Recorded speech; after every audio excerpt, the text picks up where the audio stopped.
Today we're here with Dr. Andrew Billings, and we are here to discuss the power of public speaking.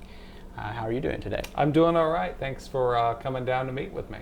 My pleasure. It's a wonderful campus to be on. Very beautiful day. Yes.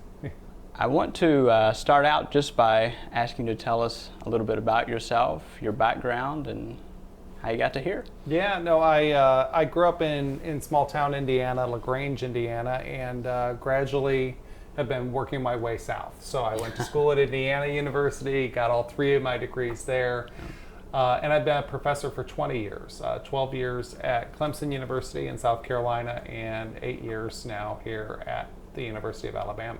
Okay, so you keep getting into a warmer climate, not a bad plan. Yeah, well, yeah, I figure we might retire in Miami by the time we're done, but no, this has been very good for us. I'm still in communication. I'm in a media department now, journalism and creative media, but it still all ties together with that core interest in how we communicate, what we communicate, what's the impact of that communication.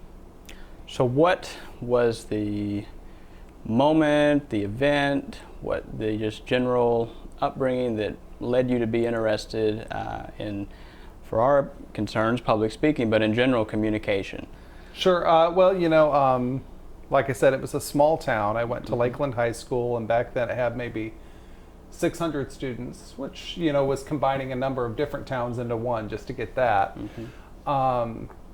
And we weren't the greatest at sports in the state or anything, but we were one of the best speech teams in the country, or in the state, I should say. And so all of a sudden I was a freshman. I was realizing that I wasn't going to grow beyond the 6'1" stature, and maybe basketball wasn't going to be the answer. I was okay at sports, but I was looking for other activities, and here was this speech team that had roughly 10% of the school's population on it. There were 60 people on a speech team in a small town in Indiana. And they had different events and things, and the one that really appealed to me the most was called Original Oratory, and it's simply write a 5 to 10 minute speech on anything you want and sell it. And that appealed to me. Like, you're telling me I get this platform to talk to people, to potentially persuade people, to get them to think about something they hadn't thought about before. And the next thing you know, that became, and I was bad my first year. I mean, truly bad. But I wanted to get better. I thought it was interesting. I could identify who was winning and why. And so gradually that led to me doing it more in high school, which led to my competing on the speech team at Indiana University. And that became the formative moment for me. I mean, it really was. I know Malcolm Gladwell got famous talking about, how these outliers get 10,000 hours of training in something, and the Beatles were playing this many hours a night. I don't claim to remotely be at Beatles level of public speaking, but I got better at it, and I did get roughly 10,000 hours of training in that various capacity, to the point that I felt very comfortable and felt it was at least a plus rather than a minus for me. Right. And that really opened up many doors in a variety of ways. So you really saw the value of that, not only for yourself, but for others going into the education of that. Oh my gosh. I mean, I was on the speech team in Indiana for 4 years, and then I coached for 4 years. And so you see the light bulb moments for people. And I would see people who, sometimes they just love speaking, and that's what they were born to do. And other times it's like, I want to get over this fear. But what we consistently would find was these people were then rising quickly through their jobs. They were excelling in ways that I couldn't find any other cohort, even in honors college, that would excel in that way. I mean, at Indiana, future governors were on that team. Tavis Smiley at BET. There were people who got their training, and now we've got people who are professors at prominent universities. We've got people with TED Talks that have millions of views. We have all sorts of people who are really excelling well beyond, I think, what even that degree would probably have done for them. And the key component was always public speaking. Right. Well, speaking of a TED Talk, I saw a TEDx talk that you did, and in that you talked about how, talking about the 28 courses that you take over the course of high school education, not one of them tends to be any sort of oral communication, even though that is so important and that is what employers are looking for. Why do you think that is? There's a number of reasons. I think it applies both at the high school and the college level. College, you tend to at least get an oral communication competency that you require. High school, usually not. Sometimes it's offered as an option, but it's not there. So you try and think of where is higher ed going right now, or where is even secondary ed at the local level going right now. And so lots of questions are, how do we build this to scale? How can we serve more people in a single class, right? How can we have massive class attendance or enrollment? Number two, can we put it online? And number three, how do we assessment?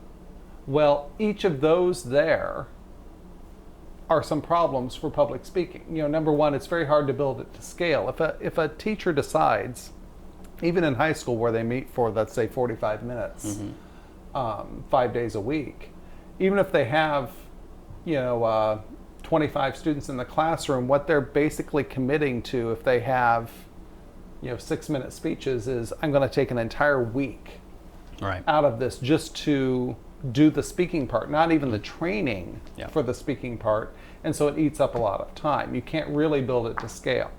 Online, we've had some progress with at least doing the training part online, but still that core assessment you can't do, because we will even explore possibilities of, video yourself giving a speech and then send it and we will assess it.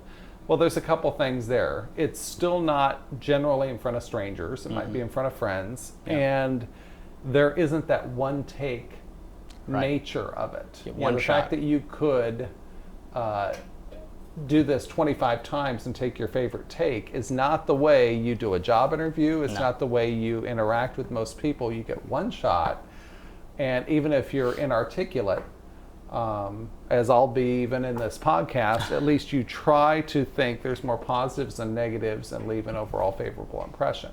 And then the assessment is that third part that's difficult, because we want to have a national assessment for everything. We want to have a way, whether it's No Child Left Behind or ACT, SAT, we want to have some way to do that, and think about the amount of time it would take to watch speeches and to assess them. But think of what the all three of those things are not arguments not to do it.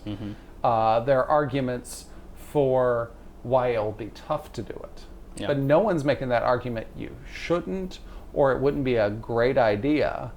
The problem is, how do you build it to scale? How do you assess it? Right.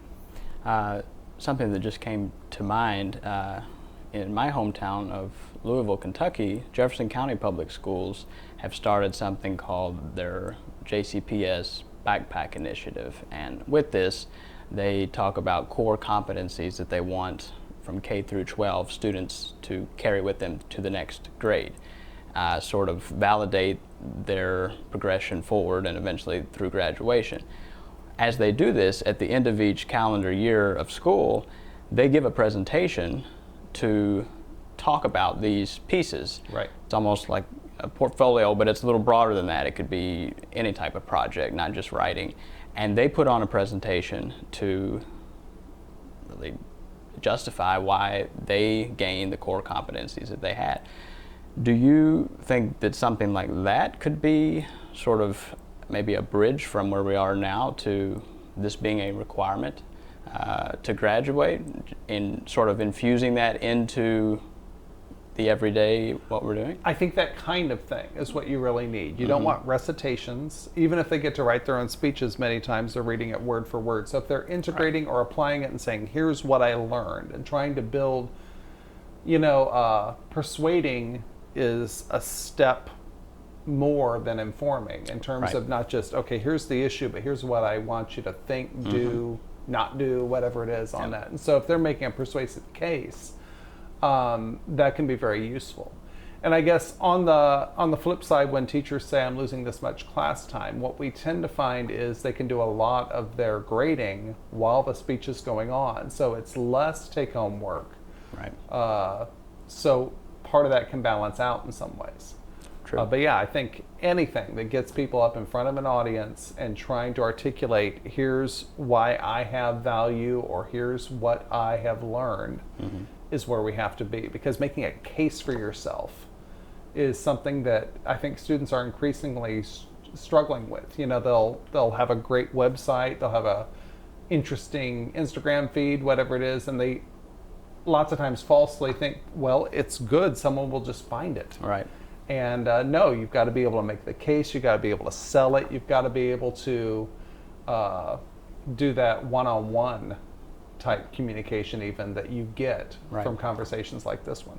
That reminds me of a line from your TED Talk as well, and it stuck with me. Your knowledge could be all dressed up and nowhere to go if you're not able to communicate that. We're finding, especially now, you know, we have a lot of grant work, you know, research grants that happen in colleges and universities, and where oral communication fits in, or really communication in general, is that final step. You know, you can say, oh my gosh, here's what we found about, you know, kids and obesity or whatever the topic is. Right. But you've got to have that ability to say, okay, what do we do with that? How do we sell that to parents, to schools, to kids in a way that they understand? And so once again, it becomes that final step. Right. Because otherwise, gosh, even our teachers right now often have great information, but they don't have any sense of how to organize it, how to make it relatable, and it becomes drudgery. Right. Well, I mean, looking at how important that is to even introduce this type of education earlier than college higher ed. Yeah. Why do you think some institutions are pulling the public speaking requirement out of their core curriculum? Well, like we said, you know, it's a matter of scale. Right. You know, so there's some classes you can put hundreds of people in there. You can do an ABCD multiple choice exam, and you can move students in, and that's much more cost efficient. The other thing that I think matters that I haven't brought up yet, at virtually every level, is we need more teachers in that area. So, for instance, when I was at Indiana University, I wanted to be, you know, undergrad, I said, okay, I want to be a speech and theater teacher. And the argument was, okay, well, you're not going to be able to teach all classes in that, so you have to have a side hustle, right? You know, so most of the time that was English. So you do English with a side of speech and theater. Well, then when it came down to a methods class, they had here's how you teach math. And they had, here's how you teach English. They did not have, here's how to teach public speaking. Right. And ultimately, I worked with a professor, Charles Taylor, who we collectively put together a class that would then be offered there to train people. Oh, wow. But still, it's that stepchild situation. So, you know, if you have, you know, if you say we are going to require this at the high school level, you've got to have thousands of teachers who actually know what they're doing and don't just say, okay, instead of writing this paper, you're going to speak it, which is nice, but you aren't really training them. And it's good to get them up on their feet and speaking. Right.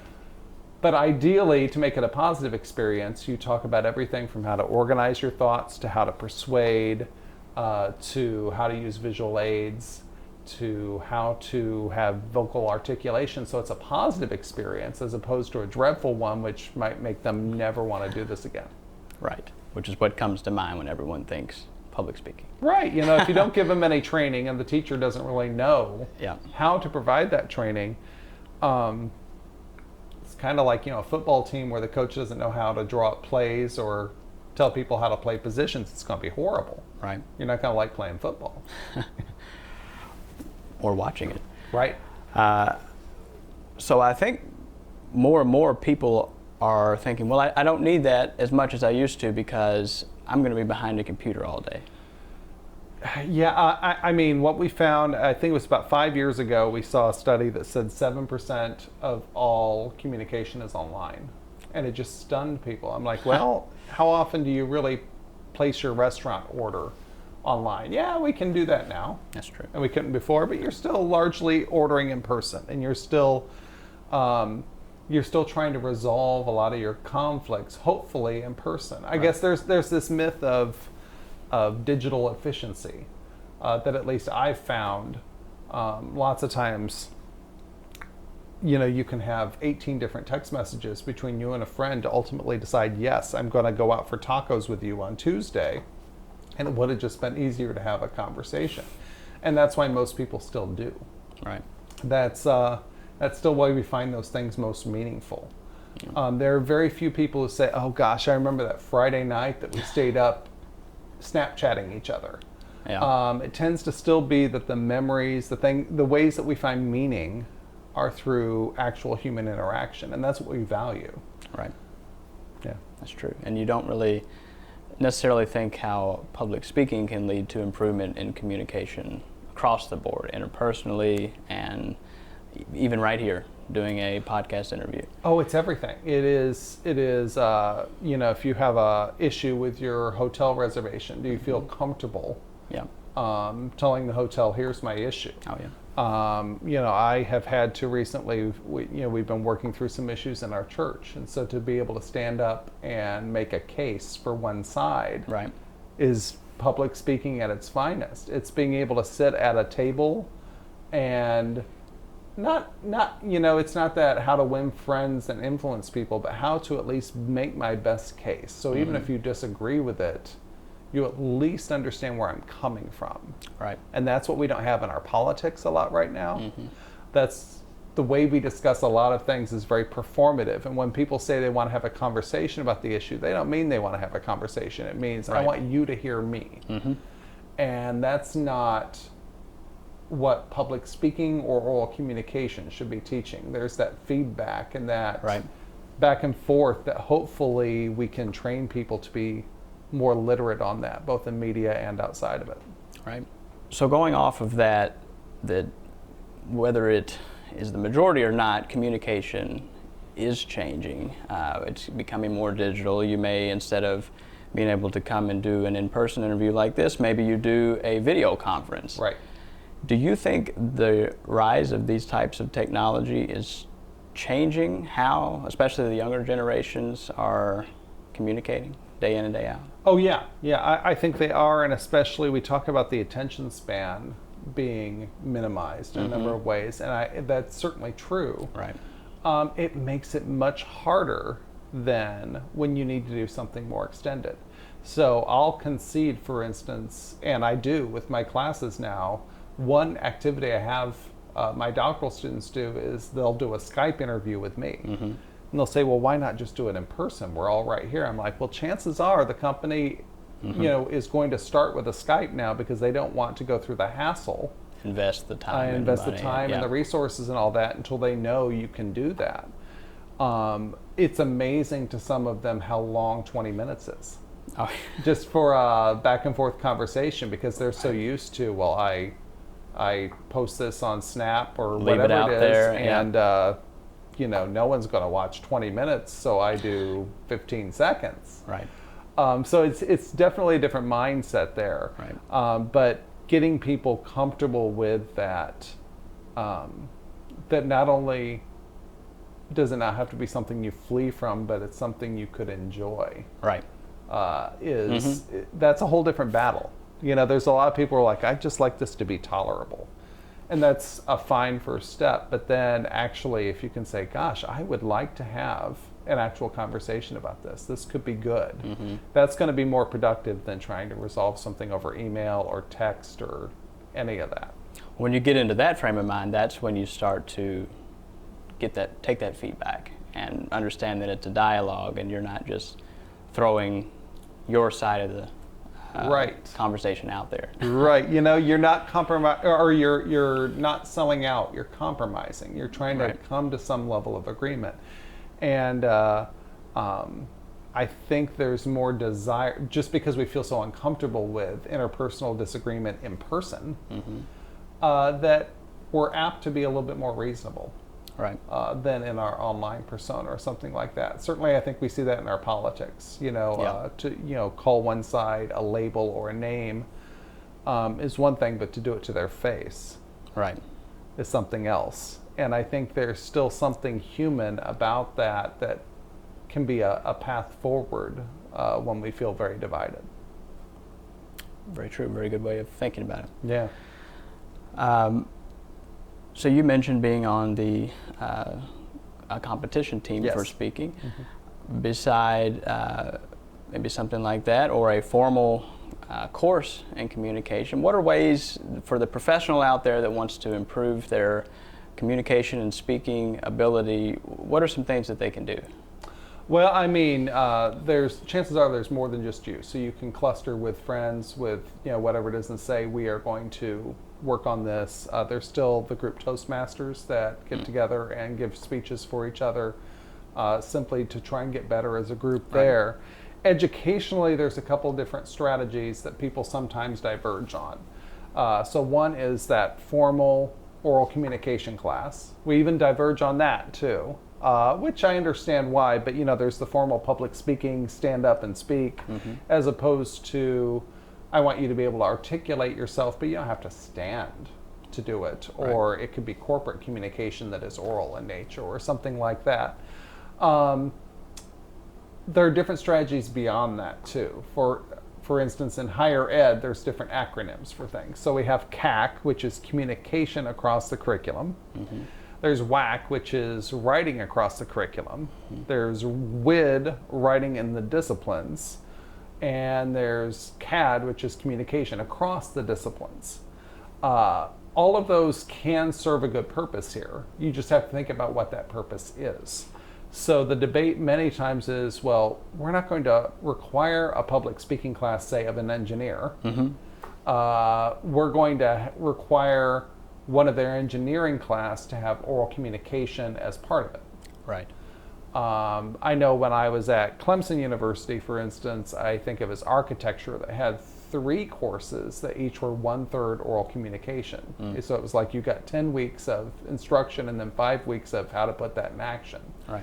The catch was, and why it was useful, was they then hired out a communication lecturer who would come in and teach those 5-week modules.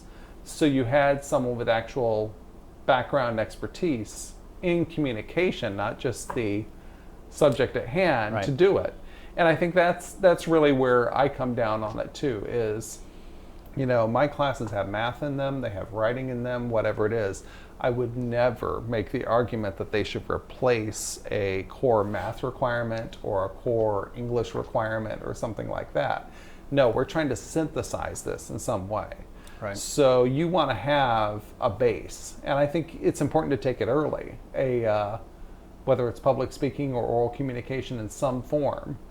And then you want to learn, step 2 is applying that base in a variety of contexts.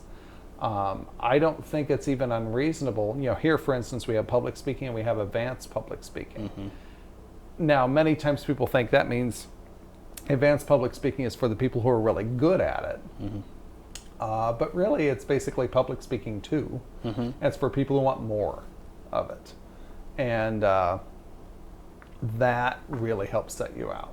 It's really about taking the time to do it. Right. And that's probably one of the biggest issues I think we have with public speaking right now is if you have a speech assigned for class. And I had this when I taught public speaking. Oh my gosh, I'd have this a lot. They're like, I don't understand what went wrong. I got a D on this and I practiced it 3 times. I'm like, well, it's a 6-minute speech. So this would be the equivalent of you saying, well, I don't know what went wrong on this exam. I studied for 18 minutes. Right. And when you look at it that way, you start to think, well, of course, it didn't come through there. But in people's minds, they're like, well, I'll run through it once. I'll do this. It'll be I like fine. that. I've never really thought about it in that context either. Yeah. Well, and being an engineer who actually voluntarily went on to take the advanced course because I was getting a lot out of it. I think it's another one of those things, it's cliche, but the more you put into it, the more you're going to get back out of it.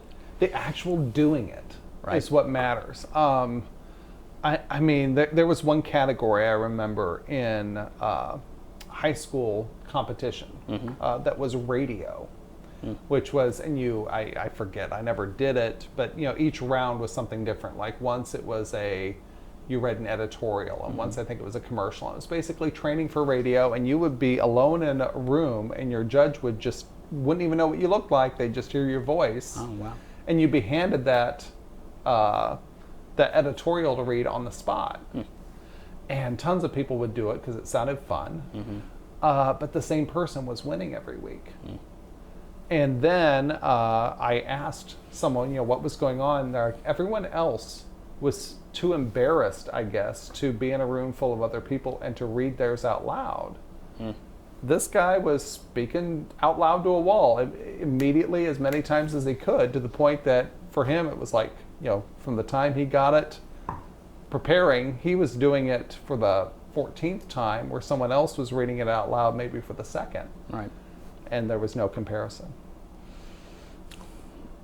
So this reminds me all of, I wanted to mention kind of as a preview too to our next episode, going back to even the high school education of oral communication in high school. We're going to have an episode coming soon with some individuals in Illinois that are working with their state senate to try to pass a bill that would, as far as I understand it, and they may be able to give us better detail, no doubt, than I can right now, but to include oral communication as an option for high school students to graduate. And I just wanted to get your thoughts on that. I feel like I know what you're going to say, but I wanted to... I think it's a good first step. The catch is when you list it as an option, then you're going to get the people who want to opt in. And you lose some of the people who think they've got it covered and don't. And there's a lot of people who think they've got it covered and don't.